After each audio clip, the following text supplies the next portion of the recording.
ጤና ይስጥልን እንዴት ናችሁ? ከኤንቢሲ ኢትዮጵያ የሐሙስ የስፖርት ዳሰሳ ፕሮግራምን አሁን ወደ እናንተ ማድረስ እንጀምራለን። በሐሙስ የስፖርት ዳሰሳ ፕሮግራማችን በቴሌቪዥን አማራጭ ውጪ በፌስቡክ እንዲሁም ደግሞ በዩቲዩብ የቀጥታ ስርጭት ወደ እናንተ እንደርሳለን። ሶስት ጉዳዮች ዛሬ ከእናንተ ጋር ቆይታ እንድናደርግ መርጠናቸዋል። የፊፋ ጉዳይ አሁን በመላው ዓለም መነጋገሪያ ሆኗል። 211 አባል ሀገራትን የያዘው ፊፋ 20% የሚሆነውን ድርሻ ለግል ባለሀብቶች እንደሚሸጥ ተሰምቷል። ይህ ነገር እጅግ በጣም አነጋጋሪ ሆኗል። እግር ኳስን በማያውቁ ሰዎች እግር ኳስ እየተመራ ነው። እንዲሁም ደግሞ ዶናልድ ትራምፕ ናቸው ይህን ነገር እየመሩ ያሉት። በተለይ ደግሞ 4% የሚሆነው ወደ እነሱ ቤተሰብ የሚሄድ ከመሆኑ ጋር በተገናኘ በርካቶች ተቃውሟቸውን እየገለጹ ይገኛሉ። ከኛ ሀገር አንጻርም ይህንን ነገር እንመለከተዋለን። 40 ሚሊዮን ዶላር ይደርሳቸዋል ይህንን ነገር የምትፈቅዱ ከሆነ ሀገራት ብሎ ደግሞ ፊፋ እንግዲህ የማማለል ጥያቄዎችን እያቀረበ ይገኛል። ይህ በእግር ኳስ ውስጥ እንዴት ይታያል? ዛሬ አበይት ጉዳያችን አድርገን እንዳስሷለን። ዛሬ ወደ ስፔን እንሄዳለን። ሪያል ማድሪድና ባርሰሎናን እናነሳለን። 2 ዓመታት ተቆጠሩ። ሪያል ማድሪድ ምንም አይነት የዋንጫ ስኬትን አላስመዘገበም። ሁሌም እንዲህ አይነት ነገሮች ሲመጡ ከጉድ የሚያወጡትን አሰልጣኝ ቀጥሯል። አሰልጣኝ ጆዜ ሞሪኖ ሪያል ማድሪድ ከደረሱ በኋላ በሪያል ማድሪድ ቤት እጅግ በጣም ቁልፍ የሚባሉ ዝውውሮችን እያደረጉ ይገኛሉ። ከሪያል ማድሪድ ጋር በተገናኘ የቪኒሲየስ ጁኒየርም ጉዳይ አለ። እሱንም እናነሳለን። ወደ ባርሰሎና እንሄዳለን። የሃንስ ፍሊክ ቡድን እናነሳለን። ላሚን ያማልን የያዘችው ኮከብን እንዲሁም ደግሞ በፔድሪ በመሃል ክፍሉ የምትመራው ባርሰሎና እንዴት አይነት ጉዞ ሊያደርግ ይችላል በሚቀጥለው የሚለውን ደግሞ በሰፊው የምንዳስስ ይሆናል። እዚህ ስቱዲዮ ውስጥ በቀጥታ ስርጭት ሳሙኤል አለ። ሳሙኤል አበባ አብሮን ቆይታ ያደርጋል። እንዲሁም ዘሪሁን አበባው ሌላኛው የኤንቢሲ ባልደረባችን ነው፣ አብሮን ቆይታን ያደርጋል። ሰፊ ትንታኔዎችን ከነሱ እያደመጥን ቆይታ እናደርጋለን። ፕሮግራሙን ካሳሁን ተስፋ ይመራለሁ። እንዴት ናችሁ? ዲነካስ ሐሙስ ነው ዛሬ። በፊፋ ጉዳይ ነው የምንገናኘው። ሐሙስ የቀን ቅዱስ ነው ዛሬ። ዓለም ዋንጫና ፊፋ አልተለያዩም እና ፊፋ ግን አሁን በጣም አወዛጋቢ ነገር ይዞ መጥቷልና ምናልባት ያልጠበቅናቸው ውሳኔዎች ሊወሰኑ የሚችሉበት እድል አለ። የኢትዮጵያ እግር ኳስ ፌዴሬሽን ዛሬ ስብሰባ አለው በዚህ ጉዳይ። ምናልባት የአክሲዮን ማህበሩ ጠቅላላ ጉባኤም ስላለ ውሳኔ ላይ ድረሱ አይደረሱ ላናቅ እንችላለን እንጂ በጣም አነጋጋሪ ነው። ከዘሪሁን ብንጀምር የዛሬ ሳምንት ካንተ ነው ዘሪሽ የፊፋን ጉዳይ ማንሳት እንጀምር። ኢንፋንቲኖ በጣም አስገራሚ ነገር እያደረጉ ነው። በጣም ያው እንግዲህ እኚህ ሰው 10 ዓመት ሆናቸው 2016 ላይ ነው ወደ ስልጣን የመጡት። በእነዚህ 10 ዓመታት እንደ ቅርብ ጊዜ ቦል ውሳኔዎችን ያሳለፉበት ጊዜ ግን አለ ብሎ መናገር በጣም አስቸጋሪ ይመስለኛል። ባለፉት 2 ዓመታት ወደዚህ ያሳለፏቸው ያሉ ውሳኔዎች በጣም አነጋጋሪ ናቸው።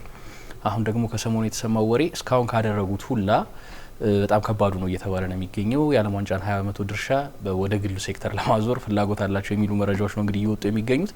ይሄ ጉዳይ እያነጋገረ ነው የሚገኘው በተለያዩ ምክንያቶች። የመጀመሪያው እውን ለማን ነው ይህንን ነገር የሚሸጡት የሚለው ነው። ጉዳዩ ላይ እየተነጋገሩ የሚገኙበት የኢንቨስትመንት ኩባንያ ትራይቭ ካፒታል ይሰኛል። ትራይቭ ካፒታል የማን ነው የሚለውን ደግሞ ወደ ኋላ መለስ ብለህ ስትመለከት እኚህ ሰዎች ወደ ራሳቸው ኪስ ነው ወይ ገንዘቡን እያሰቡ ያሉት የሚለው ነገር በጣም እያነጋገረ ነው። ከዛ በተጨማሪ ትልልቆቹ የእግር ኳስ ሀገራት የምትላቸው በተለይ ዩሮፒያን ኔሽንስ ይህን ነገር እንደማይወዱት መናገር ይቻላል። በእርግጥ እንደኛ ላሉ እንደ አፍሪካ ላሉ ብሔራዊ ቡድኖች ነገርየው ሊያጓጓ ይችላል። ምክንያቱም እሳቸው ቃል የገቡት ገንዘብ አለ። አሁን እስከ ሴፕቴምበር 19 ድረስ ውሳኔያቸውን ካሳወቁኝ 20 ሚሊዮን ዶላር የሚጠጋ ገንዘብ ጃንዋሪ 2027 በመጀመሪያው የፈረንጆቹ ቀን ላይ እሰጣለሁ የሚል ቃል ነው የገቡት እንግዲህ እሳቸው። ስለዚህ አሁን ፊፋ ይሄንን ሽያጭ የሚያከናውን ከሆነ እንደታሰበው ኢንፋንቲኖ ያሰቡት እቅዳቸው የሚሳካ ከሆነ 10 ቢሊዮን የሚጠጋ ገንዘብ ነው ፊፋ የሚያገኘው። ከዛ ውስጥ ነው እንግዲህ ወደ 40 ሚሊዮን ለእያንዳንዱ አባል ሀገር ደግሞ ኢኒሻል ክፍያው 20 ሚሊዮን ቀደም ብዬ እንዳልኩት አደርጋለሁ እያለ የሚገኘውና ይሄ በጣም አወዛጋቢ ሆኗል። 211 አባል ሀገራት ተልኮላቸዋል እንግዲህ ደብዳቤውን የተባለው ጉዳዩ በጣም እያነጋገረ ነው የሚገኘው። የፊፋ ምክትል ፕሬዚዳንት ሁሉ አታውቅም ነው የተባለው እንደዚህ አይነት ውሳኔ መወሰን መቻሉና ለሁለቱ 211 ሀገራት ሲላክ ነው የሰሙት። የፊፋ ምክትል ፕሬዚዳንት 8 ቫይስ ፕሬዚዳንቶች አሉ የማያውቁ ከዛ ውስጥ አሉ። አንተ ያነሳቸው የኤፍኤው በይሳት ቼርማን ሆኖ እያገለገሉ ነው የሚገኙት። እሳቸው ስለ ጉዳዩ አያውቁም ነውና ኤፍኤውም መግለጫ ወጥቷል እኮ በነገር ላይ በዚህ ጉዳይ ላይ እና አስደንጋጭ ብለው ነው የገለጹት። ጉዳዩን ሳናቀው እንደዚህ አይነቱ ነገር ፐብሊሳይዝ መደረጉ ልክ አይደለም የሚል አስተያየት ነው እያነሱ የሚገኙትና በጣም እያነጋገረ ነው። አዎ ምን ይዞ ሊመጣ ይችላል? ይሄኛው ውሳኔ እንዴት ሳሚ ስትሰሙ ፊፋ ከዚህ ነገር ጠርቶ አያውቅም። አሁን እንግዲህ በግልጽ ለአመታት የሚነሱበት ነገሮች አሉ። ከ1974 እስከ 1998 ብራዚል ጆዋ ቫላንጅ ነበር የመሩት ፊፋን በፕሬዝዳንትነትና በአብዛኛው ያንን ከተመለከተ ልክ ኢሳያቱ ያኔ ካፍን ለ24 አመታት እንደመሩት ማለት ነው ተመሳሳይ ለረጅም ጊዜ ቆይታ አድርገው ነበር። በአንጻራዊነት የተሻለ ጊዜና ወቅት የነበራቸው ይመስላል። ይበልጥ የአውሮፓ እግር ኳስ ማህበር ፕሬዝዳንት ሆኑ ፕላቲኒና ተመሳሳይ ጊዜ ነበር የተሾሙት ደግሞ ሴፕ ብላተር እንደምታስታውሱት የ1998 ሊዘነጋ የማይችል ነው። በተለይ እነዚህ አፍሪካና የደቡብ አሜሪካ ሀገሮችን በፋይናንስ በገንዘብ በኩል በማማለል ትልቅ ስራን ሰርተዋል ይባላል። ያው እኚህም የጣሊያን ዝርያ የኖሩባቸው እንጂ ስዊዘርላንዳዊ ናቸው እንደምናውቀው የተወለዱት ስዊዘርላንድ። አዎ ብዙ ነገራቸው የሊባኖን ዜግነትም አላቸው እንዳላቸው ይነገራል። ሶስት ሀገራት ዜግነት ነው ያላቸው ግን የበለጠ ስዊዝ ናቸው የሚወስዳቸው እንደዛ ነው። ቋንቋም ፍራንኮፎን ተናጋሪ ናቸው። በእርግጥ እንግሊዝኛው ብዙ የሚታሙ አይነት አይደሉም እና እንደዚህ አይነት ነገሮች ይነሳሉ። በጣም አስቸጋሪ ነው። ምክንያቱም ለአመታት እንዲህ ያሉ ነገሮች በፊፋ ቀውሱ ስንሰማ ነበረ። የመጨረሻውም እንደዚሁ እሳቸው እንዲሁም ጆዋ ቫላንጅ በእርግጥ ራሳቸው ሪዚግኔሽን አስገብተው ነው የለቀቁት። በወቅቱ ፕሬዚዳንታዊ ምርጫ ሊደረግ ነበረ እንደሚወዳደሩ ማስቀደሙ ይገለጽ ነበር። የፈረንሳይ ዓለም ዋንጫ በጣም ድራማቲክ ከነበሩ ምርጫዎች መካከል አንዱ ነው። እጃቸው ረጅም ነበር። ሴፕ ብላተር እንግዲህ ሄዶ መጨረሻ ላይ የሆነውን ነገር ተመልክተ አሁን በቅርብ ጊዜ አሁን ያለውን ኢንፋንቲኖን እየመሩት ያሉን ተቋም እንዴት ባለመልኩ እየተቹ እንዳሉ ተመልክተ እኔ እንዲሁም በጣም አስደንግጦኝ ልክ ነው እድሜያቸው ገፍቶ ነበር የፊፋ አመራር ላይ የመጡት ግን በጣም አርጅተዋል። አሁን ቅርብ ጊዜ ስመለከታቸው ደግሞ ኤክስፔክት አላደረኩም ነበር። ያው እነዚህ ከስፖርቱ ጋር ቅርብ የሆኑ ሰዎችን በአብዛኛው ለእንትናችን ቅርብ ሆኖ ስለምንመለከታቸው በየዕለቱ ያለ ይነሳ ይችላል። የኛ ማብሮ ማርጀት ነው እዚህ ውስጥ የሚታየው እንግዳ ነገ እኛ ነው ምንም ጥርጥር የለውም። ለማን ለመናገር ችግር የለውም። ዓለም ዋንጫው በየአራት አመቱ የሚመጣበትን መንገድ ከተመለከትኩ ያስደነግጣል። 22 የኳታር ዓለም ዋንጫ መቼ ተጠናቀቀ? የሆነ ሲዝናል አይመስልም? አሁን አርጀንቲና ሻምፒዮን ከሆነች በኋላ ያኔ መሰለ ፍጻሜ አስደናቂ ፍጻሜ ተመልክተናል። በዚህ ደግሞ ፍጻሜ ያየን ሌላ ድራማ ከ1998 የዓለም ዋንጫ ፍጻሜ ያኔ ፈረንሳይም ዋን ሳይድ የሆነበት ጌም ነው እንደምታስታውሱት። ብራዚል ብዙ ተጠብቃ ነበር። ያ የሮናልዶ ድራማ ከጨዋታ በፊት የሆድ መታመም ገጠመው ምግብ ያለመስማማት ተብሎ ብዙ ነገር ተነሳ። ግን ያኔ ብዙ ኮንስፓይረሲ ቲዮሪዎች ነበር። አሁንም ስፔን በደንብ አልበለጠችም ለማለት ከስፔን ጋር የተገናኘ ነው አይደል? ጨዋታው ነው አሁን አሁን ከፊፋ ጋር ተይዞ እኮ ቺሪንጊቶ አሁን ታዋቂ የስፔን የወሬ ምንጭ ነው እንደምናውቀው ብዙ መረጃዎች ከዛ እናገኛለን። በአብዛኛው ከታማኝነት አንጻርም መጥፎ የሚባል አይደለም። የስፔን እኔ ከስፔን የሚወጡ መረጃዎች የተሻሉ ናቸው። ከእንግሊዞች ሆነ ከነዴሊሜ ዘሰን ምናምን ይሻሉኛል። የስፔን ማርካ አሳ ኤል ሙንዶ ዲፖርቲቮ ስፖርትን ከተመለከት ቢያንስ የባርሴሎናና የሪያል ማድሪድ ልሳኖች ናቸው። ስለዚህ የቅርብ መረጃዎች አለች ከነዛ ክለብ የሚወጡ መረጃ። ሌሎቹ ደግሞ የባስክ ክለቦቹ ብዙ የሚቸገሩ አይመስለኝም። ምክንያቱም በአብዛኛው የሚያስፈርሟቸው የሚለቁ ተጫዋቾችም ወይ ጋርሻን አንዳሉሲያን ሆኖ በብዛት ስለምንመለከታቸው እንደዚህ ነገር እንመለከታ። የፊፋን ጉዳይ ግን ከዚህ ሳንወጣ ማለት ነው የፍጻሜው ጨዋታ ብዙ ጥያቄዎች የሚነሱበት ነበር እኮ አይደል? እንግዳ ስሜት የሚፈጠር ነው። የተለያዩ ነገሮች ሲነሱ ነበር። በአብዛኛው ሰዎች እንዲያምኑ ካደረጋቸው አንዱ የስካሊዮኒ ጉዳይ ነው። ወደ መልበሻ ክፍል ከማምራታቸው በፊት አንድ ጋዜጠኛ ጥያቄ ያቀርቦላቸው ነበር ስለ ጨዋታው። ቀጥታ እንዲህ አይነት ጥያቄ ነው ያቀረበላቸውና በሚያስገርም መልኩ በጣም በጥያቄው ተበሳጭቶ እንዴት ሌላ ሰው ቢጠይቅኝ ችግር የለውም ግን አንተ ጋዜጠኛ ሆነ በቀሩ እንደዚህ ውድድሩ እየተመለከ እንዴት እንደዚህ ያለ የዓለም ዋንጫ ፍጻሜ ጨዋታ ለአመታት በስፖርቱ ላይ የዘገብክ ጋዜጠኛውን እንዴ ጥያቄ እንዴት ትጠይቀኛለህ? አይነት ምላሽ ሲሰጡ ተመልክተናል። ግን ኮንስፓይሬሲ ያለ ነው። እኔ አሁን ምንም እንግዳ ነገር አይደል። ዓለም ዋንጫ አጠቃላይ መልኩ መመልከት ያስፈልጋል። ቶታሊ ፖለቲካ ነበር የዘንድሮ ዓለም ዋንጫ ከተመለከተ። ይሄንኛው አይ ቲንክ የተለየ እየተባለ የሚነሳበት አሁን ትላንት የሰማነው ዜና እግር ኳሱን ኦልሞስት እየሸጡ ያሉት አሁን እሳቸው ዓለም ዋንጫ ሊሸጡት ነው። በቃ ዓለም ዋንጫ ደግሞ ምንድነውና ትራምፕ እየፈለጉ ያሉት ነገር በዚህ ዩናይትድ ኔሽን ዋና ጻፊ እንዲሆን ይፈልጋሉ ኢንፋንቲኖ ነው ወደ ፖለቲካ ከዛ ከጀርባ ምንድነው ያለው ነው 211 አባል ሀገራትን መምራት የቻለ ከዛ በታች ቁጥር የአውሮፓ እግር ኳስ ማህበር ዩኤፋ እኮ ቦይኮት ስለማድረግ እያሰብ ነው የ2030 ዓለም ዋንጫ በ64 ሀገሮች ምን አይነት ነገር ነው ቤት መልኩ ምክንያቱም አሁን ደቡብ አሜሪካ 11 ነው 10 ሀገር ነው ያለው እንደምታውቁት ከነዛ ውስጥ አሁን 8 ሀገራት በፕሌኦፍም ጨምሮ ምናምን እዛ ድረስ ተሳታፊ የሚሆኑበት እድል አለ። ከዛስ ከ10 ሀገር አሁን 64 ሀገር ሲሆን 10ሩም እንዲሳተፍ ያለ ማጣሪያ ሴካፋ ውድድር መሰለ ማለት ነው። በየአመቱ አላሙዲን ሻሊኝ ካፕ ካጋሜ ካፕ እየተባለ የሚደረግ ውድድር ነበር ያለ ማጣሪያ እንደምታውቁት። አሁንማ መወዳደርም ተው ትርጉም የሌለው ውድድሩ ምክንያቱም ዓለም ዋንጫን የዓለም ግዙፉን መድረክ እንግዲህ አልቲሜት ጌም ነው የፍጻሜ ጨዋታ የዓለም ዋንጫ። በነገር ላይ አሁን ከቦይኮቱ ጋር ተያይዞ ደግሞ እየተነሱ ያለው ነገሮችን ስትመለከት 2030 ላይ እንደምታውቀው የአውሮፓ ሀገራትም ያዘጋጁታል። ፖርቹጋልና ስፔን ያዘጋጁታል። ከዛ ሞሮኮ አለች። ከዛም 100ኛ አመቱን በማስመልከት አርጀንቲና ኡራጓይ ይካፈሉታል። 6 ሀገራት ናቸው። 3 አህጉር ሆነ ማለት ነው ደግሞ በአህጉር ስናስበው። እሺ ይሄ ኖርዝ አሜሪካ ኦልሬዲ ውድድሩን አዘጋጅታለች። ስለዚህ ኮንካካፍ አባል ሀገራት አግኝተዋል እድሉን። ስለዚህ አሁን ዩኤፋ ከዛ ደግሞ የካፍ ውድድሩን ያዘጋጃሉ። ከዛ ደግሞ ወደ ኮንሜቦል ይሄዳል ነው ነገርየው። ግን አሁን ቦይኮት የሚያደርጉት ራሳቸው የሚያዘጋጁትን ውድድር ነው ወይ የሚል ጥያቄም ተነስቶ ነበርና አንድ የተመለከቱት ነገር አስገርሞኛል። አሁን ብራዚል ቀጣዩን የሴቶች ዓለም ዋንጫ ታስተናግዳለች 2027 ላይ። ስለዚህ ቦይኮት ማድረግ የሚጀምሩ ከሆነ አሌክሳንደር ሴፌሪን አባል ሀገራትን ጠርቷል ተብሏል አስቸኳይ ስብሰባ። ቦይኮት የሚያደርጉ ከሆነ ቦይኮቱ የሚጀምረው ከሴቶች ዓለም ዋንጫ ነው። ስለዚህ ሴቶች ዓለም ዋንጫ ላይ የሚሳተፉ አውሮፓውያን ሀገራትን ላንመለከት እንችላለን የሚባል ነገር ነው እየተነሳ ያለው። ግን እውነታውን አውሮፓ የሌለችበት ዓለም ዋንጫ ምን አይነት ዓለም ዋንጫ ነው የሚሆነው ነው ጥያቄው። ምክንያቱም ግማሽ ፍጻሜ ከአራቱ ሶስቱ ሩብ ፍጻሜ ስድስቱ እነሱ ናቸው። ከስምንቱ ስድስቱ ደግሞ እነሱ ናቸው። እንደዚህ ያው ሞሮኮና ከ2002 በኋላ የ2002 የዓለም ዋንጫ ብራዚል ካነሳች በኋላ በማል አርጀንቲና ብቻ ነው የደቡብ አሜሪካ ሀገር 22 ላይ ነው አውሮፓውያን ሀገራት ናቸው። ያ ስለዚህ ወደ ኋላ መለስ ብትል 2022 ላይ 2018 ላይ ብትመለከት 5 እና 6 ሀገራት ናቸው የሩብ ፍጻሜ ውስጥ የነበሩ። ስለዚህ ጥንካሬያቸው ይታወቃል። ምን አይነት ኢንተርቴይንመንት እንደሚሰጡን ይታወቃል። ተሳታፊውን ቁጥር ከግምት መግባት አለበት። በርግጥ አሁን መግለጫዎቹ እያንዳንዱን ፌዴሬሽኖች ኮንፌዴሬሽኖች መግለጫ ስመለከት ነበር። ካፍ እስካሁን ምንም ያለው ነገር የለም። ግን ፓትሪስ ሙሴፔ ጠርቷል አባል ሀገራቶቹን ወይም ኤክስኪዩቲቭ ኮሚቴውን ጠርቷል ለመወያየት በዚህ ዙሪያ ተብሏል። ይቃወማሉ ብዬ አልጠብቅም። ወደዚህ ነው መምጣት ያለብን። ከዛ ደግሞ ወደ ሀገራችንም ስለምንመጣ ለምንድን ነው ይቃወማሉ ብለህ ማጠብቀው? አሁን እንግዲህ በአብዛኛው የአፍሪካ ሀገራት እንደምታውቀው ያሉበት የእግር ኳስ ሌቭል እና ደግሞ አሁን እነሱ ላይ ኢንጀክት ይደረጋል እየተባለ የሚነሳው ገንዘብ መጠን ሊያጓጓቸው እንደሚችል ትገምታለህ። ኢትዮጵያ ኢኒሻል 20 ሚሊዮን ዶላር ታገኛለች ማለት ቀላል አይደለም። እውነት ገንዘቡ እግር ኳስ ላይ ኢንቨስት ይደረጋል አይደረግም ሌላ ነገር ነው። ይህንን በተመለከተም እንደውም አስተያየቶች እየተመለከትኩኝ ነበር። እነሱ የሚሉት አገራት እግር ኳሳቸውን እንዲያሳድጉ አሁን ፊፋ ካቀረባቸው ትላንትና በነገር ላይ ተቃውሞ ሲበረታባቸው በቪዲዮ ጭምር የታገዘ ኢንፋንቲኖ ራሳቸው መጥተው ከዛ ደግሞ የ8 ገጽ መግለጫ ወጥቷል። ማለት እንደታሰበው እኮ እኛ ፕሮፖዛል ላይ ያቀረብ ነው ዲሞክራቲክ ነገር ነው።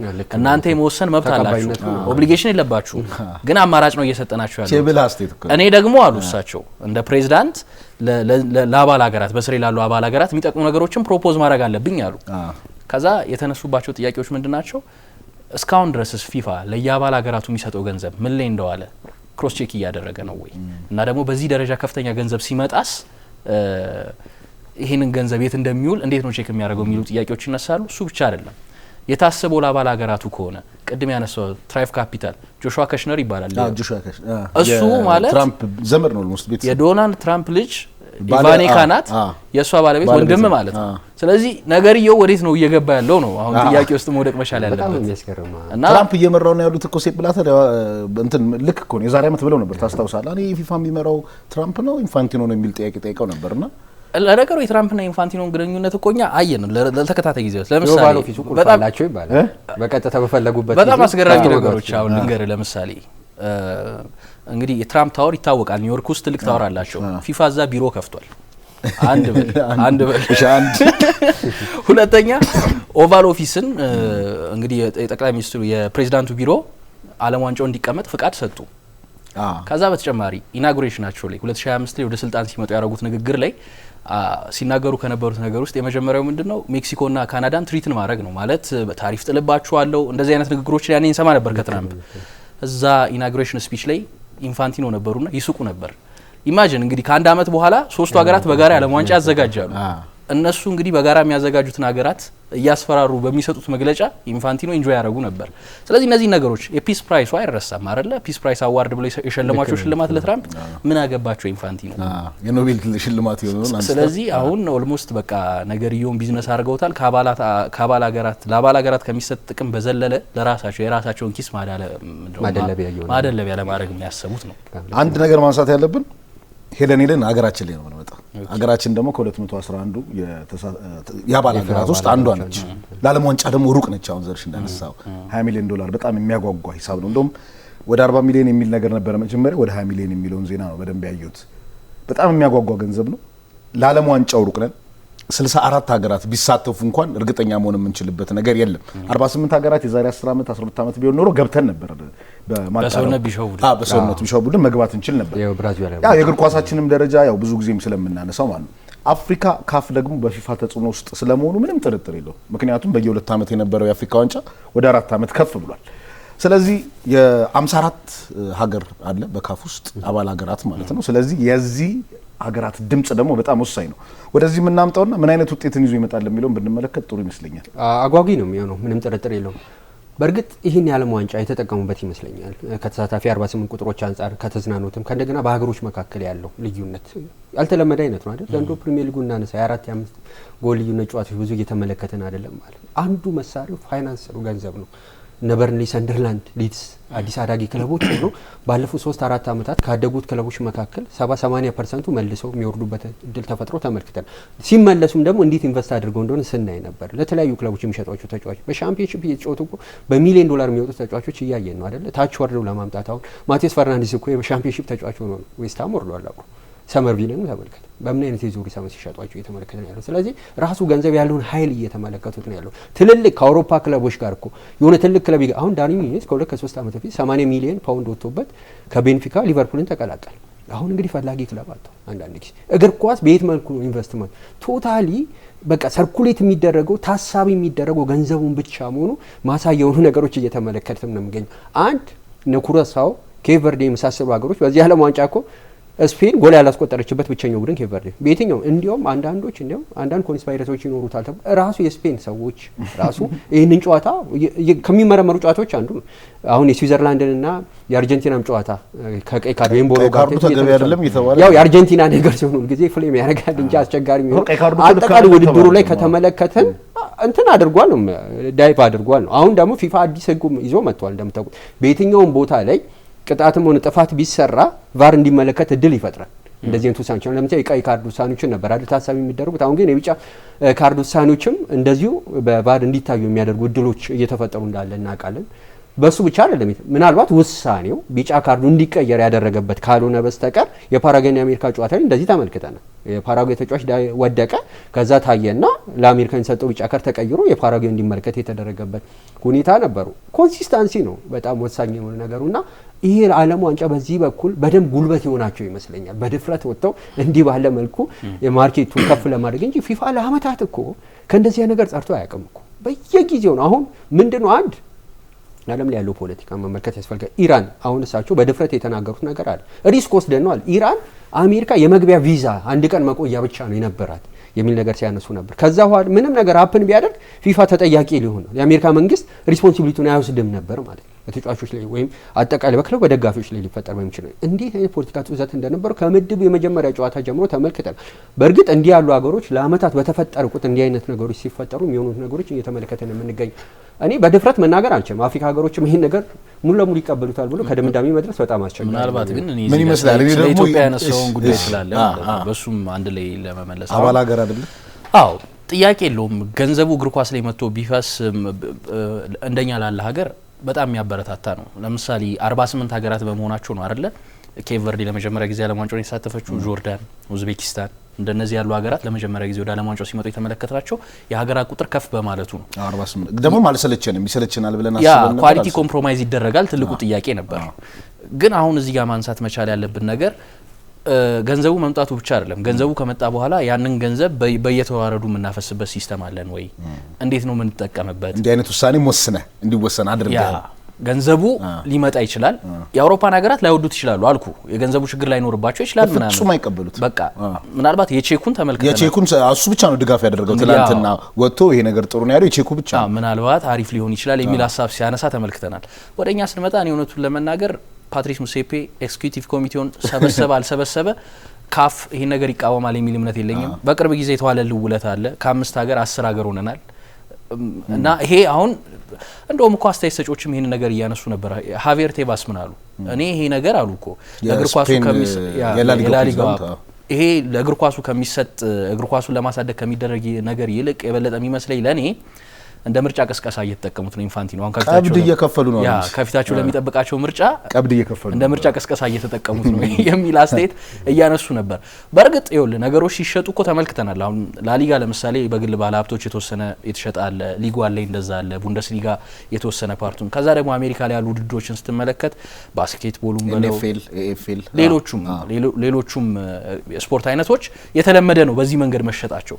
ግን አንድ ማወቅ ያለብን ነገር በስዊስ ሕግ ፊፋ አትራፊ ተቋም አይደለም፣ ለትርፍ የተቋቋመ ተቋም አይደለም። አሁን ደግሞ ስለ ትርፍ ነው እያሰበ ያለው። ስለዚህ ይሄ ራሱ ክላሽ ያደርጋል የሚሉ አስተያየት ሰጪዎች አሉ። ከዓላማው ጋር ማለት ነው ከተቋቋመበት። ዞሮ ግን እንደኛ ላለ ሀገር ከአውሮፓውያኑ ጋር አብረን የምናብድበት አይደለም። ብናገኘው ጥሩ ነው። ግን እንዲህ አይነት ነገሮች ደግሞ እግር ኳሱንም ሊያሳጡን ይችላሉ።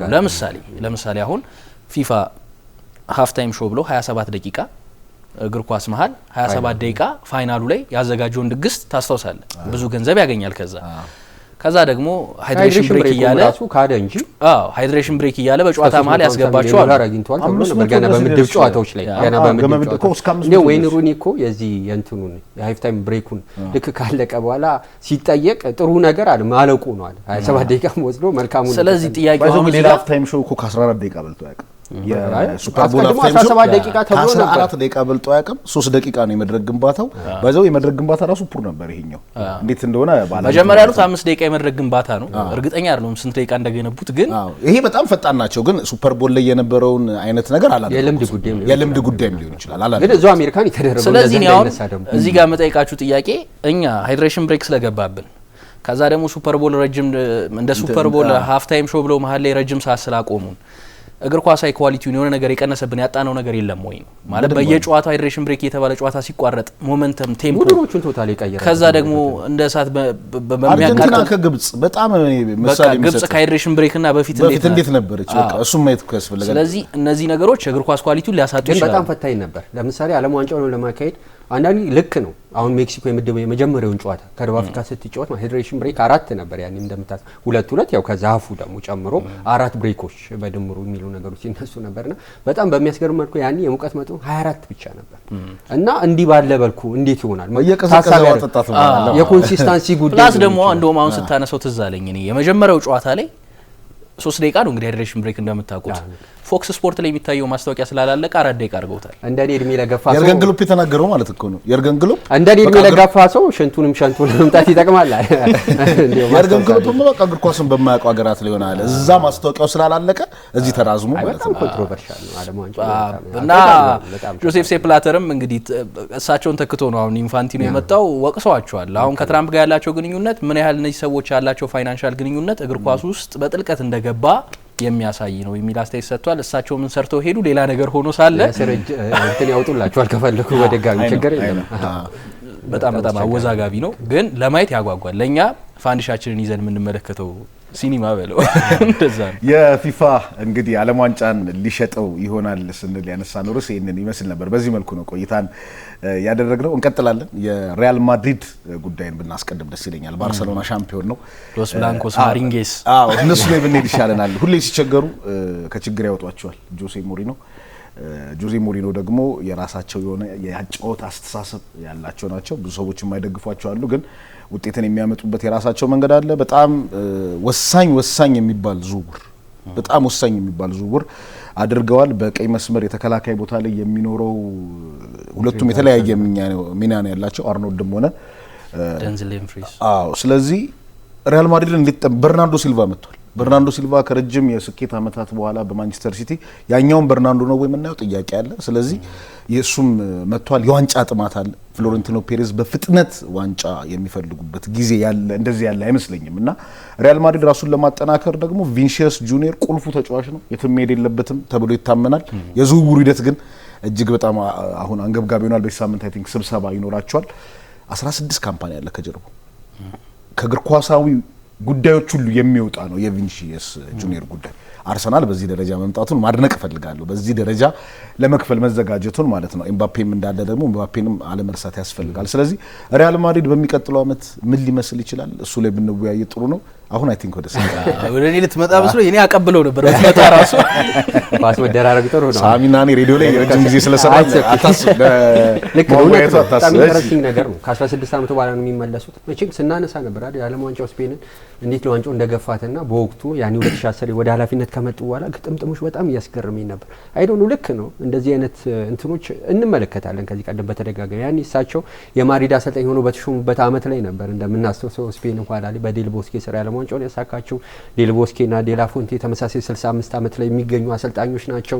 ከዚህ ውጭ 8 የባርሴሎና ተጫዋቾች በተመሳሳይ በሁለቱም በኩል አሸናፊነቱን ጎል ያስቆጠሩት ሁለቱም የባርሴሎና ተጫዋቾች ናቸው። ልክ ነው። እንደዚህ አይነት ነገር ማገጣጠም ደስ ይላል። አይ በጣም ኢንተረስቲንግ ነገሮች ነበሩ። እኔ በጣም እስኪያስገርመኝ ከዛ ደግሞ በምድቡ የመክፈቻ ጨዋታ ሜክሲኮና ደቡብ አፍሪካን ያኔ የተገናኙት ጁን 11 ነው የዓለም ዋንጫ የጀመረው እንደምታስታውሱ። በጥሎ ማለፍ 16ቱ ፖርቱጋል ስፔን ፖርቱጋል 1-0 አሸንፋ ነበር ዴቪድ ቪያ አስቆጥሮ። በአሁኑ ደግሞ እንደዚህ በተመሳሳይ ሚኬል ሜሪኖ አስቆጥሮ 1-0 አሸንፎ ሻምፒዮን የሆኑበትና በጣም እያስገረመኝ ነበር። የአርጀንቲናን የሚደግፉ ነገሮች ነበሩ ያኔ አንዳንድ ቁጥራዊ ነገሮች፣ ግን ይበልጥ የስፔን ኢንተረስቲንግ ነበረ። ወደምወደው ቦታ ተመልሻለሁ ብለዋል። ከክለቡ የተለያዩበት መንገድ በተለይ ደግሞ አሁን በሆቴል ይሉትን የቀድሞ የባርሴሎና አሰልጣኝ ፔፕ ሲለቅ በተወሰነ ጊዜ ቡድኑ መርቶት ነበር ለአንድ ዓመት እንደምታስታውሰው። ቲቶ ቪላኖቫ በጉሮሮ ካንሰር ህይወታቸው ማለፉን እናስታውሳለን። ወጣት አሰልጣኝ ነበሩ። የእሳቸውን አይን መጠንቆላቸውን ተከትሎ በጣም ብዙ ኮንትሮቨርሻል ነገር ተፈጥሮ ነበረ። ከዛ ውጪ ከግብ ጠባቂ ኢከር ካሲያስ ጨምሮ ከአንዳንድ የቡድኑ ሲኒየር ተጫዋቾች ጋር የገቡበትንም ግጭት እናስታውሳለን አይደለ? በሻምፒየንስ ሊግና በላሊጋው ሎፔዝንና እሱን እያቀያየሩ የሚጠቀሙበት እድል ነበረ። እድል ቢስ ነበሩ። በቼልሲም ቤት በተለይም በሪያል ማድሪድ ቤት በሻምፒየንስ ሊግ የነበራቸውን ቆይታ ከተመለከትን በሁለቱም በዚህ በሶስቱም አጋጣሚዎች የግማሽ ፍጻሜ ተፋላሚ ነበሩ እንደምታሰሱ። በተለይ ደግሞ የማይዘነጋው ከባየር ሙኒክ ጋር 2013 የዮፕ ሄንክስ ቡድን ከዶርትመንድ ጋር 1997ን ያሳኩ በጣም አስገራሚ አሰልጣኝ ናቸው። እኛ አሰልጣኝ እንደዚህ ከማይረሱት መካከል አንዱ ናቸውና በሳቸው በግማሽ ፍጻሜው እዛቻ ተለይቶ 2-1 አሸንፈው እዚህም 2-1 ተጠናቀው ነበር። አሬን ሮበን ደግሞ የፍጹም ቅጣት ምት በጨዋታ አምክኖ ነበርና የቡድኑ የፍጹም ቅጣት ምት መቺዎች ካካ ራሞስና ሮናልዶ ነበር ያኔ ፍጹም ቅጣት ምት ያመከኑት። ብዙ ያልተጠበቀ ነበረ። በእርግጥ ኢከር ካሲያስም 2 አድኖ ነበርና እናስታውሳለን። ኋላ ላይ እንደዚሁ ደግሞ ቀደም ባለው አመት የሊዮኔል ሜሲ ትንግርት የሆኑ የሳንቲያጎ በርናቡ 2 አስደናቂ ጎሎች እናስታውሳለን። በዶርትመንድ ደግሞ የኤርገን ክሎፕ ቡድን 4 ጎሎች ያስቆጠረበት ሮበርት ሌቫንዶቭስኪን ሲግናል ኢዱና ፓርክ ላይ እንደዚሁ የማይቀለበስ ውጤት ይመስል ነበር። እርግጥ እዛው ለዚህ አድርገው ነበር። አዌ ጎል ይሰራ ነበር፣ ግን የተቆጠሩት በመጨረሻዎቹ 10 ደቂቃዎች ነበሩና በጣም ጥሩ ቡድን ነበር የገነቡት። 100 ነጥብ የሰበሰበ የመጀመሪያው ቡድን ነበር እንደምታስታውሱ። በላሊጋው 100 ነጥቦችን የሰበሰበ ኮፓ ዴል ሪውን ሲያሸንፉ ደግሞ ሌላ የማይዘነጋ አስደናቂ ጎል ክርስቲያኖ ሮናልዶ በግንባር ገጭቶ ያስቆጠረው ጎል እናስታውሳለን። እኔ ያስገርመኛል። ሳምፕዶሪያ ሲጫወት ከዚያ ከዩናይትድ ጋር እንደዚሁ ደግሞ በቻምፒየንስ ሊግ ሲጫወት ያስቆጠራቸው ጎሎች በጣም አስገራሚ ነው። በእርግጥ ያው እንዳልነው ነው ዛሬ 41 ዓመት ሮናልዶ ለሚያዩት በተለይ ደግሞ ለፔፕ ጋርዲዮላና ለአርሊንግ ብራውታን ሙቀታቸው ኮቱን እያመጣው አይደለም ሊሰውሰኝ ነው ደግሞ አሁንም ደግሞ መጣ ኖስታልጂያ በጣም ነው የሚያስገርመው። እና ሮናልዶ ነው ሌላ በቃ የእሳቸው መልክ ነበር እንደምናስታውሰው።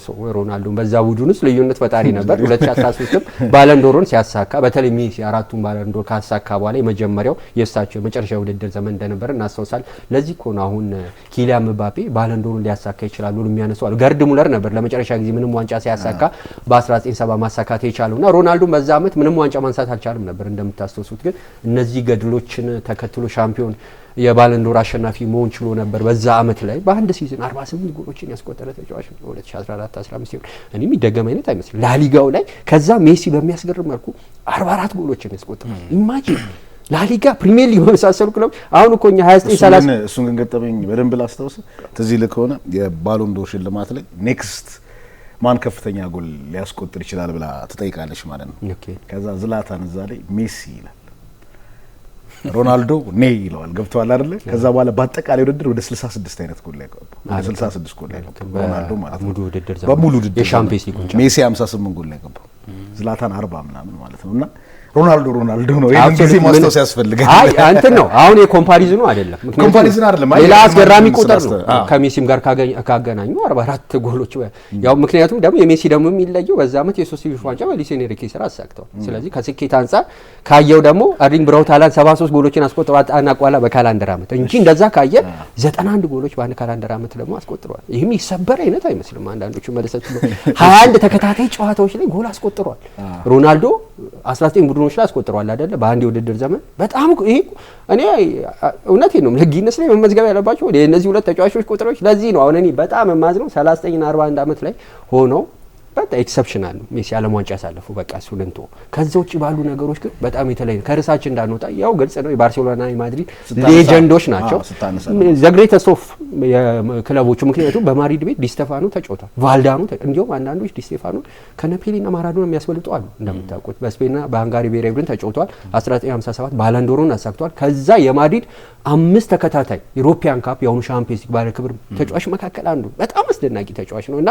እነሱ አለ ቡትሪጊኖ አለ ቫልዳኖ 1986 የዓለም ዋንጫ የሰራው ነገር እናስታውሳለን አይደለ ከማይዘነጉ ተጫዋች ከነ ፓሳሬላ ጋር የነበረው አስደናቂ ከዛ ማራዶና ልክ ኳታር 22 የዓለም ዋንጫ እንደተመለከት ነው እንደዚህ አይነት አስደናቂ ተጫዋቾች ያየንበት ዘመንና ጊዜ ነበር አሁን ለጆዜ ሞሪኖ ትልቁ ፈተና የሚሆነው የመልበሻ ክፍሉን መቆጣጠር ማድሪድ ዘንድሮ ጤናማ በሆነ መንገድ ሲዝኑ አልተጣም ልክ ነው ከሜዳ ውጭ ስቲል ነው ከሰሞኑ ስንሰማ ነበር ያገኘውን ትርፍ አይደል 1.2 ቢሊዮን ዶላር አካባቢ ገቢ እንዳስ በእግር ኳስ ታይቶም አይታወቅም በእግር ኳስ ብቻ ሳይሆን በስፖርት ክለቦች ታሪክም ሪከርድ ነው 1.2 ቢሊዮን በላይ ያሳካ መዘንጋት የሌለም በቅርብ ጊዜ ደግሞ ቢሊዮን ፓውንድ አውጥቶ ስቴዲየም እድሳት ያደረገ እሱ ነው እንደውም በነገር ላይ ገቢውን አሪፍ ያደረገው እንደዚህ ቀይረውና ቴይለር ስዊፍት ታዘጋጅበታለች የፈለከው ሰዓት እንዴው የሰማን አይደል ማለት ነው ትዝ ይላል እኔ በጣም ማደንቃቸው የኮሚኒቲ ሺልድ ጨዋታ ዌምብሊ ላይ ነው የሚደረገው አይደል በየአመቱ አምና እናስተውሳለን ኪንግ ፓወር ላይ ተደርጎ ነበር የዘንድሮ ደግሞ ሚሊኒየም ስቴዲየም ካርዲፍ ዌልስ ላይ ነው ምክንያቱ ደግሞ አቤል ዘ ዊኬንድ በዛ ቀን ኮንሰርት አለው ተብሎ ሰምተናል ያዳድ እግር ኳስም ፑሽ ቢደረግ አይ ቲንክ ከ2006 በኋላ ምናምን ይመስለኛል ወደ ዌልስ ሲሄድ የመጀመሪያው ልክ ነው ዌምብሊ ከመገንባቱ በፊት ፈርሶ ያኔ ዌልስ ላይ ነበር ግን እዚህ አሁን ያነሳው የፋይናንስ ጉዳይ ላይ ሪያል ማድሪድም በጣም አስደናቂ ቡድን መሆኑን ከፋይናንስ አንፃር ጡንቻው ከባድ ቡድን መሆኑን የሚያስመሰክር ሪፖርት ነው ትላንት አሁን የዳይሬክተሮች ቦርዱ ተሰብስቦ የፋይናንሻል ሪፖርቱን ያወጣል ሲባል በእርግጠኝነት ማድሪድ እንደማይከስር ግልጽ ነው ምክንያቱም ላለፉት 26 ተከታታይ ሲዝኖች አልከሰረም ይሄ በጣም አስደንጋጭ ቁጥር እኮ ነው 26 ጊዜ 1 ቢሊዮን ዩሮ ዳይ ነበረበት ክለብ ነው ያ 26 ተከታታይ ሲዝን አልከሰረም ማለት በጣም አስገራሚ ነው ከዛ ደግሞ 29 ሚሊዮን ዶላር የተጣራ ትርፍ ነው ያገኘው ከዛ ከ1.22 ቢሊዮን ዶላር የተጣራ ትርፉ 29 ሚሊዮን ዶላር ነውና ይሄንን ትርፍ ለማጋበስ ካስቻሉት ምክንያቶች አንደኛው የስታዲየሙ ጉዳይ ነው ይሄንን ስታዲየም እንደ አዲስ ካደሱት በኋላ ያወጡበት ወጪ እንዳልኩ 1.6 ቢሊዮን ዶላር አውጥተውበታል ግን ደግሞ 400 ሚሊዮን በአንድ አመት ብቻ አግኝተውበታል ስለዚህ በቀጣዮቹ ጥቂት አመታት ያንን ገቢ መልሰው ማግኘት የሚችሉበት እድል አላቸው ስለዚህ እኛ አሁን የምናስበው ትልቅ ስቴዲየም ነው የገነባው ስለዚህ ስቴዲየም ሬቬኑ ብቻ ነው የሚኖረው ብለን የምታስበው ማድሪድ ደግሞ እንደሚታሰበው ሻጭ ቡድን አይደለም ከተጫዋቾች ዝውውር ብዙ ገንዘብ ያገኛል ብላ አታስብም ግን እዚህ ጋር ማርኬቲንጉን ደግሞ ማድነቅም ያስፈልጋል ግዙፍ ቲም ነው ግን የማርኬቲንግ ስራዎቹ በጣም ብዙ ፐርሰንት የሚሆነውን የክለቡን ገቢ ይይዛሉ እና ይሄ ትልቅ ቁጥር ነው ኒኮፓዝ ጎንካሎ ጋርሲያ አሁን በቅርቡ የተመለከትናቸው ዝውውሮች አካዳሚ ውጤት ተጫዋቾች ናቸው ኒኮፓዝ የዝውውር መንገድ በጣም የሚደነቅ ነው የዛሬ አመት በእርግጠኝነት መልሶ እንደሚያመጣው ምንም ጥርጥር የለውም ልጁም ካለው ኳሊቲ አንፃር ማለት ነው ብዙ ነገር አሁን ማድሪድ ቤት የምንመለከታለን እንደምታውቁት ደግሞ በቅርብ ጊዜ ደግሞ ደቡብ አሜሪካ ተጫዋቾች ላይ ትኩረት አድርገው እነ ሮድሪጎ ቪኒ ጁኒየር ኤደር ሚሊታውን ሲያስፈርሙ ምባፔ ዴቪድ አላባ በነጻ ዝውውር የተገኘ እንደ ምባፔ ያለን ተጫዋች በነጻ አሌክሳንደር አርኖልድ አሁን ደግሞ ኢብራሂማ ኮናቴ በዚህ መንገድ ዳቪድ በርናርዶ ሲልቫ እነዚህም በነጻ ያመጣቸው ተጫዋቾች ናቸው ወደ ዝውውሩ ከገባን የዝውውሩን ጉዳይ እናንሳው አሁን በዚህ ክረምት ያደረጉትን አሁን አይ ቲንክ ትልቁ ለውጥ የሚመስለኝ እዚህ ቡድን ላይ ባለፈው ክረምትም ወደ ኋላ መለስ ብለህ ስትመለከት ያደርጓቸው የነበሩ ዝውውሮች የበለጠ ትኩረታቸውን ያደርጉ የነበሩት ወጣት ተጫዋቾች ላይ ነው አልቫሮ ካሪራስን ባለፈው ክረምት ነው ያመጡት ወጣት ተጫዋች ነው ፍራንኮ ማስታንቱኖን ብትመለከት ወጣት ተጫዋች ነው አይ ቲንክ እድሜው ትንሽ ገፋ የምትለው ትሬንት አሌክሳንደር አርኖልድም ወጣት ተጫዋች ነው እና አቬሬጅ ረጅም ጊዜ ስላየ ነው ያ ክረምት ላይ የመጡትን ተጫዋቾች ባለፈው 2025 ክረምት ላይ የመጡትን ተጫዋቾች አቬሬጅ እድሜ ስትመለከት 21 አመት ከ6 ወር አካባቢ ነው በዚህኛው ክረምትስ ትልቁ ለውጥ አሁን የመጣ ይመስለኛል በርናርዶ ሲልቫ እድሜው ገፋ ያለ ተጫዋች ነው ዴንዝል ዴምፍሪስ እድሜው ገፋ ያለ ተጫዋች ነው ከዛ ኢብራሂማ ኮናቴ ነው ወጣት የምትለው ተጫዋች ካሉት ተጫዋቾች ግን እሱም 25ን የተሻገረ 26 27 የደረሰ ተጫዋች ነው ስለዚህ እነዚህ ያደረጓቸው ዝውውሮች ኩኩሪያም ብትመለከተው እንደዚሁ ከ26 27 አካባቢ ያለ ተጫዋች ሱራሱ ተዘዋውሮ አሁን ነው ይመጣልኝ ታውቃለህ ረስቼው ነበር በጣም ብዙ ዝውውር ነው ከዓለም ዋንጫው በኋላ ቢሆን ነው የዝውውር ሂሳቡንም ማሰብ ነው በጣም ከፊል ነበር እና እነዚህን ተጫዋቾች ዝውውራቸውን ስትመለከት አቬሬጅ እድሜያቸው ደግሞ እነዚህ 28 አካባቢ ነው ስለዚህ ምን ይሰጣል ይሄ ሜዳ ላይ ቀጥተኛ ውጤት ዳይሬክት ፈጣን ውጤት መፈለግ ነው እንደ መፈለግ ነው የሚያሳይ ነው። ደግሞ አንተም ቅድም ስታነሳው እንደነበረው ማድሪድ ባለፉት 2 ዓመታት ምንም አይነት ዋንጫ አላሳካም።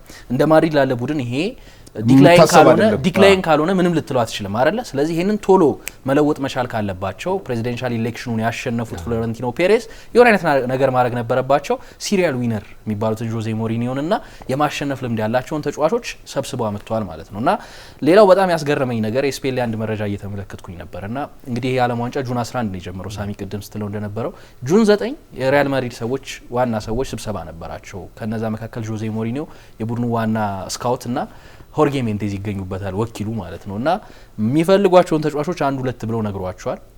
እና ከጠቀሱላቸው ተጫዋቾች መካከል ኩኩያ የተዘዋወሩ ተጫዋቾች በርናርዶ ሲልቫን ጨምሮ የሚጠቀሱ ተጫዋቾች ነበሩና ያንን ዝውውር ደግሞ በቶሎ ፈጽመውላቸዋል።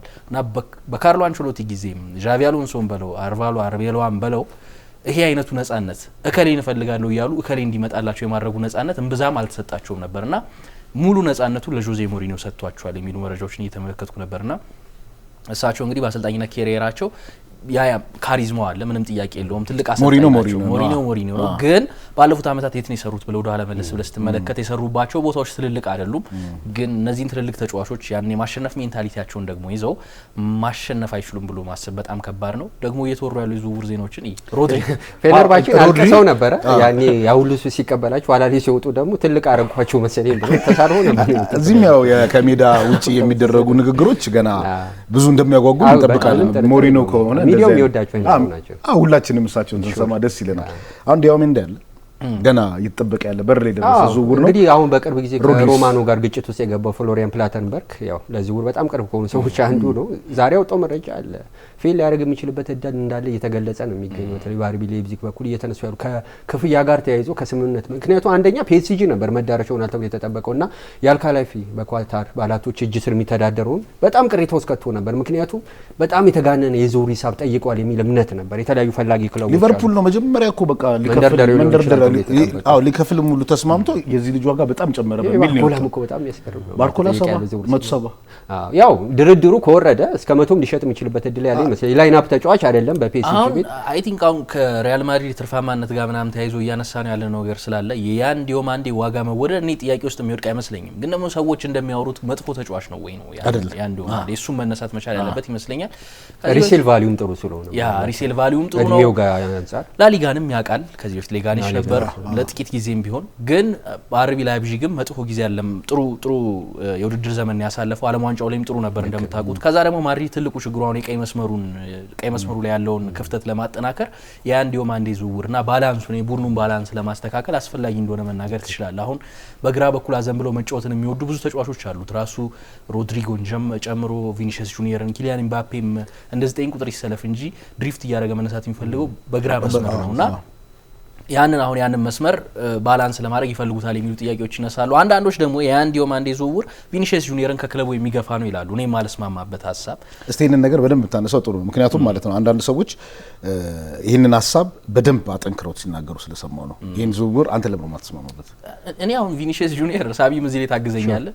ቪኒሲየስ ጁኒየር አርሰናል መፈለጉ ጥሩ ነው። ፍላጎት ብቻው ነው የሚቀር ነው የሚመስለኝ። ግን ምክንያቱም ማለት የአርሰናልም ፋይናንሻል ጥንካሬውን አሁን ባለፉት አመታት ጥሩ ማለት በአውሮፓ መድረክም ረጅም ርቀት እየተጓዘ ነው ያለው። ለስቴትመንት ግዢዎችንም ደግሞ የሚፈልግ አይነት ክለብ እያደረገም ነበር። 100 ሚሊዮን ዶላር ራይስን ሲገዛ ያ ማሳያ ነው። ግን የዚህኛው ዝውውር የተለየ ይመስለኛል። የተለየ የሚሆነው ለመሰለ ቪኒሲየስ ጁኒየርን የምታስፈርመው ከዌስትሃም አይደለም። ቪኒሲየስ ጁኒየርን የምታስፈርመው ከሪያል ማድሪድ ነው። ሱፐርስታር ነው እሱ ደግሞ ሪያል ማድሪድ ውስጥ እንደምታውቀውና እዚህ ጋር ሉፖል እሱን ለማስፈረም አርሰናል ሊጠቀመው የሚችለው 1 አመት ቀርቶታል ነው ውሉ ላይ በቃ በነፃ እንዳያጡት ማለት ነው። በቃ ሪያል ማድሪድ በነፃ እንዳያጣው እሱን ለመሸጥ ሊገደድ ይችላል ነው። ያንን ለማድረግ ደግሞ የኮንትራት ድርድር ውስጥ ለመግባት ነው እንደምታውቀው ሊገደድ የሚችለው ሪያል ማድሪድ። ይስማማል ወይ ነው ቪኒ እርግጠኛ አይደለሁም። መረጃዎችን አልሰማሁም። ባሳለፍነው ሰኞ ግን ወደ ልምምድ እንደሚመለስ ከዛ ልምምድ ላይ ከተመለሰ በኋላ ደግሞ ከክለቡ ሰዎች ጋር እንደሚወያይ ነው ሲነገር የነበረው። እሱም ከክለቡ መውጣትን እንደማይፈልግ ነው እየተነገረ ያለው። ግን የጠየቀው ደሞዝ ከፍተኛ መሆኑ ነው አሁን ትልቁ ጥያቄ። 550,000 ዩሮ ሳምንታዊ ደሞዝ ነው እየጠየቀ የሚገኘው። እውነት አርሰናል ይሄንን ይከፍላል ወይ ነው 550,000 ዩሮ እሱ ሪያል ማድሪድን እየጠየቀ ነው። አርሰናል ይሄንን ደሞዝ ይከፍላል ወይ? እስከ 450 አርሰናል ይከፍላል የተባለው 400,000 አሁን በማድሪድ ያገኛል። አርሰናል እስከ 450 ለመክፈል ሀሳባለሁ የሚል ነገር ነበር። ተጨማሪ አንድ አመት ኮንትራት ቆይታ ነው የቀረው። እሱ ብቻ አይደለም በፓውንድ እና በዩሮ ሲሆን ያው የሆነ ልዩነት ይኖራል። በጣም ይሄን የዩሮን 550,000 470,000 ዩሮ 470 ፓውንድ ምናምን ሊሆን ይችላል። ግን ዞሮ አሁን ይሄንን መክፈሉ ለአርሰናል ባንክ የመስበር ጉዳይ ነው የሚሆነው። ቢከፍለውም እንኳን የቡድኑን ስትራክቸርም ከማቃወስ አንጻር የሆነ አይነት ነገር ሊኖር ይችላል። ምክንያቱም ዴክላን ራይስ አሁን የኮንትራት ድርድር ያደርጋል እየተባለ ነው። ስለዚህ ቪኒሺየስን 550 ስትከፍለው ምንድነው ዴማንድ የሚያደርገው ራይስ? ቡድን ውስጥ የሚመጣ ደግሞ በጣም መዘበራረቅ ይፈጥራል። የብሩኖ ጉማሬጅም ጉዳይ መዘንጋት የለበትም። ትልቅ ዝውውር ነው የሚሆነው። ትልቅ ተጫዋች ነው። የሚጠይቀውም ደሞዝ በዛ ውስጥ መካተት አለበት። ዛሬ ከሰዓት ኢዲዮካ ኃላፊነት መልቀቁን ሰምተናል። ምክንያቱ ግልጽ አይደለም። ረፍት ፈልጋለሁ አሰልጣኝ ተብሏል። የአሊላሉን አሰልጣኝ ለመሾም መስማማታቸው እየተገለጸ 38 ዓመት ወጣት አሰልጣኝ ነው። ተስፋ የተጣለበት አሰልጣኝ ነው። በእርግጥ ጥሩ ሲዝን አላሳለፈም። ኒውካስል እንደተመለከተው 12ኛ ሆኖ ነው ያጠናቀቀው። አምና ወደ 250 ሚሊዮን ፓውንድ አካባቢ ዝውውር ሂሳብ ወጪ አድርጓል። በእርግጥ አሌክሳንደር ኢዛክን በብሪቲሽ ሪከርድ የዝውውር ሂሳብ መሸጥ ችለው ነበር። ግን እንዲህ ያሉን ግዢዎች አሉ። አምና ክረምት ዝውውር መስኮትን ወደ 280 ሚሊዮን ፓውንድ አግኝቷል። ከዛ ውጪ አርሰናል ባለፉት ጥቂት ዓመታት ወደ ኋላ መለስ ብለን ካየን በከፍተኛ የዝውውር ሂሳብ የሸጠው ተጫዋች አሌክስ ኦክስሌ ቻምበርሌን በቁጥር ካየን 32 ሚሊዮን ፓውንድ ብቻ ወጪ የተደረገ። በተቃራኒው ደግሞ ሲቲ በቶድ በብሉኮ እየተመራ ባለፉት ዓመታት ኢንቨስት ያደርጋል አይደል? ከፍተኛ የዝውውር ሂሳብ ወጪ ያደርጋል። ግን በአራት ዓመታቱ 900 ሚሊዮን ፓውንድ አግኝቷል። በዚህ ክረምት የዝውውር መስኮት እንኳን ከሚሸጣቸው ተጫዋቾች እስከ 300 ሚሊዮን ፓውንድ እንደሚያገኝ እያነሳን የሚገኝ አንዱ በጣም ክሬዲት የሚሰጠው ሽያጭ አንድሬ ሳንቶስን መመልከት አለበት። በጣም ጥሩ ዋጋ ነው የሸጡት። አምና እንደዚሁ ይሄ የሸጡትና እንትኑ ኔት ስፔንዲንግ ሲታይ በጣም ዝቅተኛ ወደ 40 ሚሊዮን ፓውንድ ብቻ ነው አውጥቶ የተመለከተው። ለዚህም ነው አሁን በእርግጥ የዚህ የፌሳር ሩል ስጋት አለበት እንደምታውቁት። ኖቲንግሃም፣ ኤቨርተን የመሳሰሉ ክለቦች ከዚህ ቀደም የተላለፈባቸውንም ቅጣት ሰምተን ነበር። በአውሮፓ እግር ኳስ ማህበርም ተመሳሳይ ቅጣት ተላልፎበት ነበርና ለአርሰናል ስጋቱ በሚሸጣቸው ተጫዋቾች የሚያገኘው ገንዘብ ምን ያህል ነው? ባለፉት 3-4 ዓመታት ወደ 30 የሚጠጉ ተጫዋቾችን በነፃ ዝውውር ለቋል። ይሄ አንድ ማሳያ ነው። ከዚህ ውጭ ባለፉት 5 ዓመታት ደግሞ ልክ ነው በሜዳ ላይ ውጤቱ ጥሩ ነው። በቻምፒየንስ ሊግ ከ7 ዓመታት በኋላ ከተመለሰ በኋላ በተደጋጋሚ ተሳታፊ ሲሆን እየተመለከተ ነው ያለንበት ሁኔታ አለና ይህን ተከትሎ ልክ እንዳለው ዘርሽ ምንም ጥያቄ የለውም በቦታው ወርልድ ክላስ ፕሌየር ነው። በዛ ቦታ ማን ነው አሁን ከቪን የተሻለው ተጫዋች? እኔ ብትጠይቀኝ ፐርሰናሊ ልክ ነው። ስለ ቡካዮ ሳካ ይነሳል አይደል? በመስመሩ ላይ በጣም ግሩም ድንቅ ተጫዋች እንደሆነ የሚነሱ ነገሮች አሉ። እንደ ማድዌክ ሁለቱ ሳካ በቀኝ የተለያዩ ሼዝ በግራ ስለሆነ ብዙ ጊዜ ባንገል እዚህ ላይ ምክንያቱም አይ ዶንት ቲንክ ጠንካራ ብሏል። ስፖርት ነው ያወጣው። አርሰናል ፍላጎት አለው ምንም የሚያጠያይቅ አይደለም። ሪያል ማድሪድ ተጫዋቹን የሚሸጥ ከሆነ ቪኒሺየስ ጁኒየር ለመቀላቀል ፍቃደኛ ከሆነ አርሰናል ሁሉንም ነገር ለማቅረብ ዝግጁ ነው። በማኔጅመንቱ በኩል ግን አይ ዶንት ቲንክ በቃ በማድሪድ በኩልና በቪኒሺየስ ጁኒየር በኩል ይሄንን ዝውውር እንዲሳካ የመፍቀድ ፍላጎት አለ ብዬ አላስብም። እኔም እንደዛው ጥርጣሬ አስቀደሙም ሲነሳም የሚመስል አይደለም አይደል? ለዚህ ነው ደጋፊዎችን አምቢሽየስ ያደርጋቸው። ግን እዚህ ጋር ግን አንድ እውነት ለማውራት አርሰናል በዚህ ደረጃ ገፍቶ መሄዱን የአርሰናልን ትልቅነት ያሳይ ይመስለኛል። የፕሪሚየር ሊግ ሻምፒዮን ክለብ ነው። የሻምፒየንስ ሊግ ፍጻሜ ተፋላሚ ቡድን ነው። አርሰናል የቀደመው አይደለም። አዎ የቀደመው ስታንዳርድ ሴት አለ። እኔ ኳልኩ አርሰናል በቃ ጄኑን ፍላጎት እንዳለው ጥያቄ ውስጥ የሚወድቅ ጉዳይ አይደለም። ግን ሪሊ ሪያል ማድሪድ ለመልቀቅ ፍቃደኛ ነው ወይ? ከዛስ ደግሞ ይሄ ነው ጥያቄው። ከዛ ደግሞ 550 ሺህ ስትራክቸራሊ የቡድኑን ነገር አያበላሽውም ወይ የሚለው ነው የኔ ጥያቄ። ከዲክላን ራይስ ገና ውል ከሚያድስበት ነገር አንጻር ሌሎች ተጫዋቾችም ነሳካም ሊሆኑ ይችላሉ። ጥያቄ የሚያመጣ ጉዳይ ነው።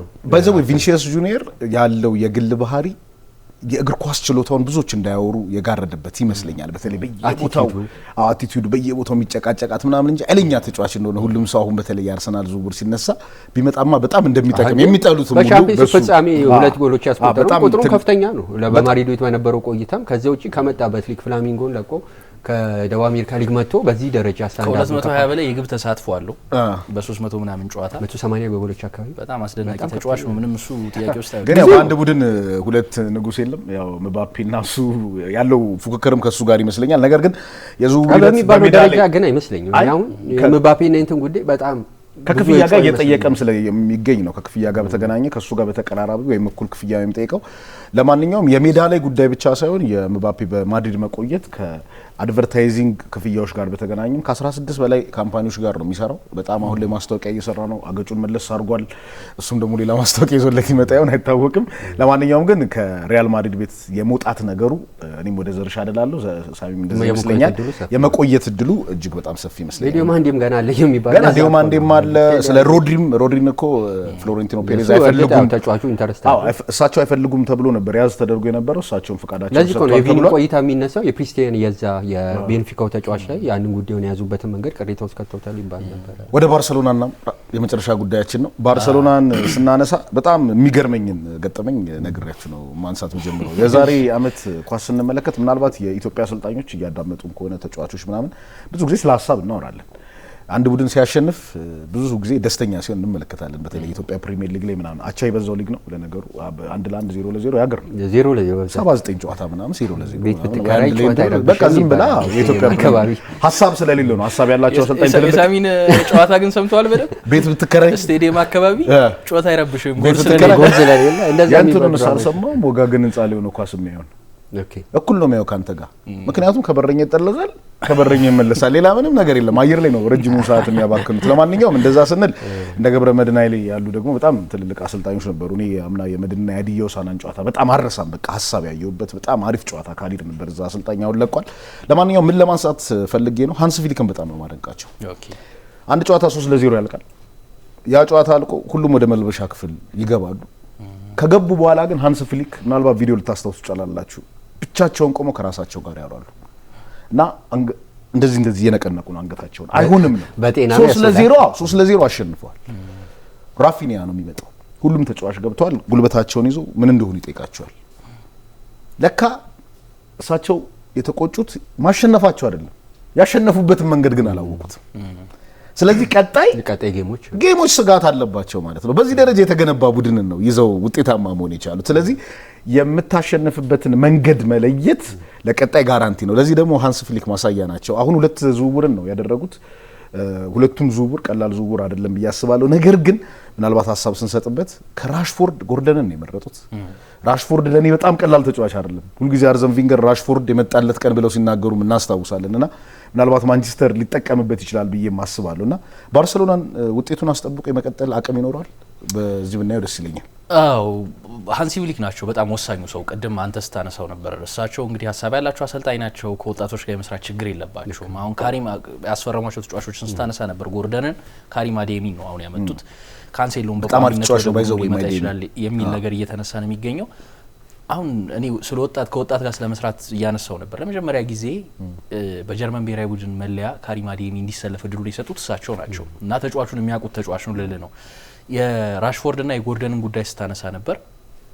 ትልቁ ጥያቄ አይ ቲንክ ራሽፎርድ በቡድኑ እንዳይቀጥል ያደረገው የደሞዙ ጉዳይ ነው። በጣም የተጋነነ ደሞዝ ከሚከፈላቸው ተጫዋቾች መካከል አንዱ ነው። 325,000 ያ በጣም ከፍተኛ ነው። አይ ቲንክ ባርሴሎና ይሄንን አፎርድ የሚያደርግ አይመስለኝም። እዛ በቆየበት ጊዜ አከፋፈል ሁኔታውን እርግጠኛ ባልሆነም የተወሰነው ማንቸስተር ዩናይትድ ነው የሚከፍለው የሚሆነው 30% ያ የተወሰነውን ደግሞ ባርሴሎና ነው የሚከፍለው የነበረው። ስለዚህ ይሄ ተጫዋች በቋሚነት ሙቭ የሚያደርግ ከሆነ ደሞዙ ከፍተኛ እንደሆነ ጥያቄ ውስጥ የሚወድቅ አይደለም። ስለዚህ አሁን የአዴሚንም ዝውውር ስትመለከት እንደ አዴሚ ያለ ተጫዋችን ስታመጣ ባርሴሎና ባለፈው አመት ከራሽፎርድ ያገኘው የጎል አስተዋጽኦ 15 አካባቢ ጎሎችን የጎል ተሳትፎችን ነው በሊጉ አይ ቲንክ ያገኘው። ስለዚህ በቀነሰ ዋጋ ከዛ ደግሞ በቀነሰ የደሞዝ መጠን ይሄንን የጎል ተሳትፎ አሁን ከማጣዋቸው ተጫዋቾች ያገኘዋል የሚል እምነት እንዳለ መናገር ትችላለ። አዴሚን ሲያመጡት እኮ 22 ሚሊዮን ዩሮ ነው የከፈሉበት። በጣም ትንሽ ዋጋ ነው። ከዛ ከፍ ካለ 30 ድረስ ነው ሊደርስ የሚችለው በአዶንስ። ራሽፎርድን ሲያመጡ በቀጥታ ይሄንን መክፈል ለሚጠበቅባቸው በሁለቱ ተጫዋቾች መካከል የ4 አመት የእድሜ ልዩነትም አለ። ስለዚህ አጥቂ መስመር ላይ ያመጧቸውን ተጫዋቾች ተዋጽኦ ስትመለከት ይሄ አንዱ ነገር ነው። ሌላኛው ጎርደንን የበለጠ እንዳስተኛ 9 ቁጥርም ሊጠቀሙት እንደሚችሉት ይጠበቃል። ልክ ኤዲ ሃው በኒውካስትል ሲያደርጉት እንደነበረው ማለት ነው። ስለዚህ ይሄንኛውም ሌላኛው አንቶኒ ጎርደን እንዲመርጧቸው ያደረጋቸው ነገር ነው። ያው ጎርደንን እኮ ለነገሩ ቶማስ ቱኸልም እያስቀደሙት አይተናል አይደል? በእንግሊዝ ብሔራዊ ቡድን ሁለቱ ተጫዋቾች ላይ በተለይ እንዲፈልጉ ያደረጋቸው ዋነኛው ነገር የእሳቸው የጨዋታ መንገድ እንደምታውቀው ከፊት ጀምሮ መከላከልን ያስገድዳል።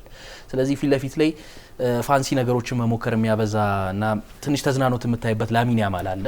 ከዛ ምናል ሮበርት ሌቫንዶቭስኪ ነበር። ስለዚህ እግሮችን ነው እዚህ ቡድን ላይ የጨመሩት ማለት ነው። አሁን አዴሚን ስታመጣ ከዛ ጎርደንን ስታመጣ የሚታትሩ የማይደክማቸው ተጫዋቾች ነው እያመጣ ያለው። ያ ከራሽፎርድ ጋር ይሄ ፍጹም ኮምፕሊትሊ የሚለያቸው ነገር ይሄ ነው። እንደውም ወደ ባርሳ ከመጣ በአቲቲዩድ ዙሪያ ብዙም ጥያቄ አይነሳበትም አይደል? ግን ያንን የምትፈልገውን ሩጫ የምትፈልገውን ፕሬሲንግ አይሰጥህም ማርከስ ራሽፎርድ። ትልቁ ችግሩ ይሄ ነው እና በሜዳ ውስጥ ወክ ያደርጋል አይነት የምትለው ተጫዋች ነው። እድሜው እኮ ገና ነው፣ ግን ደግሞ ሌዚ አይነት ተጫዋች ነው እና ያንን ነገር የሚቀይርላቸውን ሰው ነው ያገኙት። አሁን በጎርደንም ሆነ በካሪም አዴሚ እንጂ ማርከስ ራሽፎርድ የትልቅ ተጫዋቾች ተጫዋች መሆኑ ገና ከልጅነቱ ነው ያየነው አይደል? እንደ አርሰናል ላይ ሁለት ሲያገባ የባሎን ዶር ተጫዋች ነበር ይመስለኝ። አርሰናል ላይ ሁለት ሲያገባ ከዛ ትሬንት አሌክሳንደር አርኖልድን እኮ ሁለት ግቦች ላይ ሲቀልድበት ተመልክተናል። አርኖልድም ወጣት ሆኖ እሱም ወጣት ሆኖ ሁለቱ በተገናኙበት ቢግ ጌም ፕሌየር ነበር። ምንም ጥርጥር የትልቅ ጨዋታዎች ተጫዋች ነው፣ ምንም ጥያቄ የለውም። ግን እንዳልኩ እነዚህ ጉዳዮች የበለጠ ትኩረታቸውን ጎርደን ላይ እና አዴሚ ላይ እንዲያደርጉ ያስቻላቸው ይመስለኛል። ለእኔ ግን አስደንጋጭ ነበር። ልክ አንተ እንዳልከው ከጎርደን ራሽፎርድን መርጠው ደግሞ የከፈሉበትን ዋጋ ስትመለከት ጎርደን ላይ ትንሽ አስደንጋጭ። እርግጥ ዓለም ዋንጫው በአንጻራዊነት ስህተት እንዳልሰሩ አንድ ማሳያ ነበር። ልክ የመክፈቻ ጨዋታ ከመጀመሩ በፊት ያልጠበቅኩት ዝውውር፣ በፍጥነት የተከናወነ ዝውውር የጎርደን ዝውውር ነው። ታስታውሱ ከሆነ በርናርዶ ሲልቫም ጫፍ ደርሶ ነበር፣ ባርሰሎና ሊገባ ጫፍ ደርሶ ነበር። ከዛ ነጻም ዝውውር ስለሆነ አራት ሰዎች ተገናኝተው ሲወያዩ አንዱ ሆርጌ ሜንዴዝ ነው። ሆርጌ ሜንዴዝ ደግሞ የበርናርዶ ሲልቫም ወኪል ነው። ስለዚህ ቀየረውስ። መልካም። ባርሰሎና ምን ሊመስል ይችላል? በቀጣይ ዓመት የሊጉን ሻምፒዮንነቱን አስጠብቆ መሄድ ይችላል? በሻምፒዮንስ ሊግስ ምናልባት ጠባቂው ጋርሻ የባርሴሎና ያው በዚህ ዓለም ዋንጫ በሲሞን መኖር ምክንያት እድል ካላገኙ ግን በሌላ ብሔራዊ ቡድኖች ቢሆን የመጀመሪያ ከሚመረጡ ልክ እንዳያያው ተመሳሳይ ነበር። አሁን እሱማ ቦታም ሲቀመጥ እኮ የለመደው ቦታ ስለሆነ አረ ቦታዬን ይላሉ ልምምድ እንትኑ ቦታ ላይ አሲዟል ተብሎ የሆነ ጊዜ ታስታውሳለህ አይደለ? ኮቢ ሜኖን አሞሪም ቆንጆ ወንበር አዘጋጅቶለት ባይዘው ቶማስ ቶል አስቀጠለለት። ተመሳሳይ ነገር ይመስላል። ጉዳት ነበረው አስቀድሞ ቶል የሚያነሳው ነገር አለና እሱም እንደዚሁ እነቀሳለሁ ብሏል። ልክ ማክር ኩኩሪያ የዴላ ፎንቴ እንዳለው የሻምፒየንስ ሊጉን ዋንጫ ካሳኩ ብሏል። ጋርሻ ሪሊዮን አይሁን ሞክ ለማድረግም ቢሆን እንትና በጣም ግሩም ቡድን ነው። አንስ ፍሪክ ያስመለከቱ ከተዝናኖት ማንሳ አዚው ቲሙን ካየ ነው ወርክ ሬቱ የሚያስደንቅ ወጣት የላሚሲያ ኩባራሲ ኢማጂን እኔ ለማመን ነው የሚከብድ 19 ዓመት ሞሉን ለማሰብ ይከብዳል። መከላከል እንደዚህ አይነት የአይምሮ ብቃት በጣም ነው። ቤሊንግሃምን ነበር ነው የሚያስገርም። ልክ ከበርኒንግሃም መጣውን በበርኒንግሃም ቤት እኮ የሱ ቁጥር መለያ አይለበስም። 26 ቁጥር አይለበስም፣ በፍጹም አይለበስም። ዶርትመንድም ከሄደ በኋላ ልክ አሁን ማቲያስ ዴሊት ተመሳሳይ ነበር በአያክስ ቤት እንደምታስቡት ገና በ18 ዓመት የቡድኑ አምበል ነበር። ያን የኤሪክ ቴን ሃግ ቡድን እስከ ግማሽ ፍጻሜ ሲጓዝ በዛ ቡድን ውስጥ በተለያዩ ክለቦች የተዘዋወሩት እናስተውሳለን። በእርግጥ ከሜዳ ውጭ የፍቅር ህይወቱ ብዙ ተጽዕኖ እንዳሳደረ ተደጋጋሚ ጉዳቶች እንደዚሁ ተጫዋቹ ላይ በስነ ልቦናም እንደፈጠረበት አይተናል። እንዲህ ያሉ ነገሮች በጣም ከፍ ያለ ነው። ፍሊክ በባየር ሙኒክ ቤት የ2019 በጣም አንደርሬትድ የሚሆኑበት ዋነኛው የኮቪድ ወቅት ስለነበር ባዶ ስቴዲየም ጨዋታዎች ተመልካቾች የማይገቡበት ስለነበረ ነው እንጂ ጋርዲዮላ ያደረገውን ነገር ነው ማድረግ የቻሉት። ስድስቱን በተወዳደሩበት ውድድሮች መድረኮች ሆኖ ዋንጫዎችን ማሳካት ችለው ነበር። እንግዲህ የ19ኛ ፍጻሜ ጨዋታ ሲደረግ ፓሪስ ላይ ይመስለኛል ከፒኤስጂ ጋር ያደረጉት ጨዋታ ተመልካች ያለ ሊዝበን ወይ ፓሪስ ይመስለኛል ተመልካች ያለ በጣም ድንቅ ነበር እዛ ጨዋታ ላይ። ያው በእርግጥ ሁሉ ጊዜ ያው እስኬፕ ጎት ነው እንጂ አሁን እኮ በትልቁ ከተመለከትን በተለይ ኔይማር በትልቅ ጨዋታ የሚደበቅ አይደለም። ማን ነው አሁን 220 ሚሊዮን ዩሮ ነው ያወጣበት ለዙሪ ሰው እስካሁን የሚደፈር አይነት አይደለም። አሁን ማንንም አይወጣውም። የሚደፈር አይነት አይመስልም። ግን አንድም ሰው የዙሪ ሰውን አንስቶ የሚያውቅ ይሄን ያህል ብር ወጥቶበት ሲባል ሰምተህ ታውቃለህ? ቻምፒየንስ ሊግ ዋንጫ ብቻ ነው ቁጥሮቹ በጣም የሚያስደንቁ ናቸው። ከዛ ውጪ ኔይማርን ሜዳ ላይ ማየት የሚጠላ ማን ነው? ስለ እውነት ነው ኳስ ማን ላይ ያምራል ብትል ኔይማር ላይ ነው የሚያምረው። ለኔ አንዳንዶች አልኩ እኮ ዝም ብሎ አሁን ያማል ያለ ምክንያት አይደለም እኮ በቃ በጣም ሳይው መማረክበት አይደል ነው ብሏል እኮ ቃል በቃል ተናግሮ። ሜሲን ሊያደንቅ ይችላል፣ ሮናልዶን ሊያደንቁ ይችላል በተለያየ መንገድ። ግን ለነሱ ደግሞ ሮናልዲኖ በጣም አርቲስቲክ ግን ችግሩ ምንድነው ያለው ፕሮፌሽናሊዝም፣ ኮንሲስተንሲ። ከዛው ጊዜ ደግሞ የሆነ እርግማን እስኪመስል ድረስ የቻምፒየንስ ሊግ የጥሎ ማለፍ ጨዋታዎች ሲጀምሩ ፌብሩዋሪ ላይ እሱም ልደቱን እያስመለከተ ይመስል ያውቀው የሚጎዳው የቁርጭምጭሚት ጉዳት 3 ተከታታይ ዓመት ነው ያስተናገደው። ይሄ በጣም የሚያሳዝን ነገር ግን ቡድኑ ላይ ሲሆን ደግሞ ሁሉ ጊዜ ተሸክሞ የመውጣት አቅም እንዳለው በቃ ጨርሷል እኮ በባርሴሎና ቤት። ኔይማር የሚያሳዝነው የሁሉ ኳሊቲ የባለንዶር ውጭ ተጫዋች ሆኖ ያን ሁሉ ታሪክ መስራት የሚችል ተጫዋች የነበረ ተጫዋች አሁን ከብሔራዊ ቡድን ጋር ምንም ክብር ሳይኖረው የሚያጠናቅቀው 2016 እነሱ ጋር ተሰናድቶ ኮፓ አሜሪካውን አንስቶ ነበር እንደምታስበው 2014 ላይ 2010 ኮፓ አሜሪካ ያኔ ደግሞ ብራዚል ደግሞ ብቸኛ ያላሳካችው የኦሎምፒክ ሜዳሊያ ነው እንደምታስወስዱ ዋንጫ እኔ በዛ አመት ላይ ጀርመን በመለያ የምታሸንፋ ሻምፒዮን ሆነች በታሪኳ ለመጀመሪያ በዛ ለመጫወት ብሎ ኮፓ አሜሪካውን እንዲዘል አደረገ። ኮፓ አሜሪካውን አነሱት። 2019 ደግሞ የኮፓ አሜሪካ 3 ቀን ሲቀረው ጉዳት አስተናግዶ ወጣ። ከዚያ ያኔ ሻምፒዮን ነው 21 ደግሞ ከአርጀንቲና ጋር ፋይናሊስት ሆኖ በአርጀንቲና 1-0 ተሸንፎ ዋንጫውን አጣው። ከዚያ ዓለም ዋንጫ ላይ ነበረው ከ2014 ጀምሮ በልዩነት ያለ ኔይማር አይታስ ከዘንድሮ ውጪ የዘንድሮ በተለየ መልኩ የመጣበት ያለ ዋንጫው ከዛ ውጪ ብራዚልን የማይመስል አይነት ቡድን ሆኖ ተመልክተ ነው የአርቲስቲክ የነበረው በጣም የሚናፈቁ የነበሩ አስገራሚ ቡድን መመልከት አልቻለም። ዮናስ አዘምን እንዳለ ያሁኑ ቡድን ምን አይነት ነው ይባላል መሀል ሜዳውማ ማጅራት መቼ ነው የሚመስሉት እንደ ብራዚል ላይ አጉማሪ ሁለት መልክ ያለው ሁለት ነገር ይሰጣል። በዚህ ዓለም ዋንጫ 4 የመጨረሻ ጎል ኳሶች አመሻ በተለይ ደግሞ ፔናልቲ አታይም እንዴ ጉማሪሽ ሲመታ ፔናልቲና ኔይማር ሲመታ ባንድ ቤት ላይ 6-7 ተጫዋች አለ እኮ በተደጋጋሚ ከቀዳሚ መቾች አንዱ 6ኛው ተመራጭ ነው ቪኒ ጁኒየር ሌሎቹ አንመታም ብለው እነ ኩኒያምና በርካታ የሚጠሩ ተጫዋቾች አሉና በእንትን ነው የተቀመጡት። ያው ሁሉ ጊዜ መጀመሪያ መቾች አሉና ሌላ ኮንትሮቨርሻል ነገር የለውም። ቅሬታም አላቀረበም ቪኒ በአርቲስቲክ ነገር ነው ማለት የኔይማር አመታትና ጉማሪት በአትሌቲክ ቤት ብዙዎች ከተመለከቱት እንዴት ያለ ግሩም ተጫዋች መሆኑን ሊያውቁ ይችላሉ። ኒውካስትል ደግሞ ያለሱ በ80 ጨዋታዎች ያለሱ ከሱ ጋር 80 ጨዋታ አድርጎ 2 ጨዋታ የተሸነፉት በመጨረሻዎቹ 2 አመታት እንደዚህ መሰለኝ። በጉዳት ደግሞ ተደጋጋሚ ከሜዳ ይወጣል። ኦልሞስት 60% ነው የሽንፈት ሬሽዋቸው ማለት ምን ያህል የቡድን ቁልፍና ወሳኝ ተጫዋች ሆኑ አንድ ማሳያ ሊሆን ይችላል። ከቆመን ኳስ የመጨረሻ ፓሲንጎች በጣም ግሩምና አስደናቂ ናቸው። ለባርሴሎና ግን አሁን የሚጠበቀው ነገር ምንም ጥርጥር የለም ሻምፒየንስ ሊጉ ባለፉት 2 አመታት በጣም ግሩም ቡድን ሆኖ ከጫፍ ድረስ የአትሌቲን ውጤት ለመቀልበስ ከዛ በፊት ኢንተር እንደዚሁ የሃይላይን ዲፌንዲንግ ኋላ ላይ እንዴት ዋጋ እንዳስከፈላቸው የ37 አመት ተጫዋች ነው አይደል እዛ ሜዳ ላይ መቶ ኳስና መረብን ማገናኘት ይቻላል። እንዲህ አይነት ክፍተቶች አይተናል። ፉክክሩ ከፍ ያለ ነው። ባለፉት 25 አመታት እንደተመለከተው 2 ጊዜ ብቻ ነው አትሌቲኮ ማድሪድ ላሊጋውን ጣልቃ ገብቶ ይበል። ለመጨረሻ ጊዜ 2004 ላይ የራፋ ቤኒቴስ ቡድን ነው። አሁን ራፋ ቤኒቴስ ስኮትላንድ ብሔራዊ ቡድን አሰልጣኝ ሊሆኑ ተቃርቧል። 16 ቡድኖችን ቀይሮ አሰልጥነው በዚህ ጊዜ ውስጥ ባሪቻ ለመጨረሻ ጊዜ ላሊጋውን ካሳካ በኋላና እንደ 2000ዎቹ መግቢያ አይደለም አሁንም የሚጠበቁ የሁለቱ ፈረሶች ግልቢያ ይመስለኛል። መልካም 3 ሀሳቦች አነሳን እናጠቃለን ነው የመጨረሻ እናንተን ሀሳብ መስማት ነው ፈልገው። አሁን ዝውውሮች በጣም የተካሄዱ ነው የሚገኙት። የሀገራችን ዝውውር በነገር ሐምሌ 30 ነው የሚጀምረው ሐምሌ 30 ነው የዝውውር ሳወራ እኔ ስለ ሀገር ውስጥም ቀለቀለል አድርገው ብዬ ነው በዚህ አጋጣሚ የምንሰማው ነገር በሙሉ እንዴ 2 ቦታ የሚፈርሙት ነው በየከለው 2 ቦታ እንዳለ ነው የምንሰማው። እንግዲህ 2 ቦታማ በቃ ሙሉ ነው 4 ቦታ ይፈርማል። በነገር ላይ ከዚህ በፊት እኛ እኮ ማሊያ ይዘውም ፎቶ እየተነሱ ፈረሙ ብለን ዜና ሰርተን በነጋታው ሌላ ቡድን ታዲያ ለዚህ ሀገር ይሄ ባይዘዌ እግር ኳሱ በምን አይነት ስብዕና ባላቸው ሰዎች እንደሚከወን ግን ማሳያ ነው። በጣም ነው የምናዝነው በዚህ ማለት እግር ኳስ በጣም ነው የምንወደው እና ይሄ ያሳፍራል። እንደዚህ አይነት ነገር የሚያደርጉት የፊፋ ያቺ ኢንጀክሽን ገንዘባ ማለት ነው ልክ ወፎች እንዴት ስትላቸው አዘፍስፈው እንደሚጠብቁት ነው የሚመስለው። ዛሬ ሰማነው አለ በጣም የሚገርም ዛሬ ሰማነው የኢትዮጵያ ፕሪሚየር ሊግ አክሲዮን ማህበር የጠቅላላ ጉባኤ ነበረው የደሞዝ ጣሪያው ሙሉ ለሙሉ መነሳቱን በዚህ አጋጣሚ መግለጽ እንፈልጋለን። ስለዚህ ተመልካቾቻችንን አድማጮቻችንን አፕዴት ማድረግ ስለሚያስፈልግ በመጨረሻ የምትሉት ካለ የባርሴሎናና የማድሪድ ጉዳይ ላይ ሀሳብ እንስጥና አንዳንድ ደቂቃላችሁን ጨርስ። በአንድ ደቂቃ ያው ማለት ነው እስካሁን አውርተናል ማለት ነው የምፈልገው ነገር ምንድነው ያወራ ነው መቼም ስለ ማድሪድና ስለ ባርሴሎና ስለሆነ ቀጣይ አመት በጣም ግሩም ኤል ክላሲኮ ልናይ እንደምንችል መገመት ትችላለህ። የዋንጫ ፉክክሩም በቅርብ አመታት ከነበሩት ምናልባት ጠንከር ያለ ሊሆን እንደሚችል መገመት ትችላለህ። 8 የዓለም ዋንጫ ሻምፒዮኖች ፈረንሳይ ምንድነው የባርሴሎና ቡድን ውስጥ ይኖራሉ።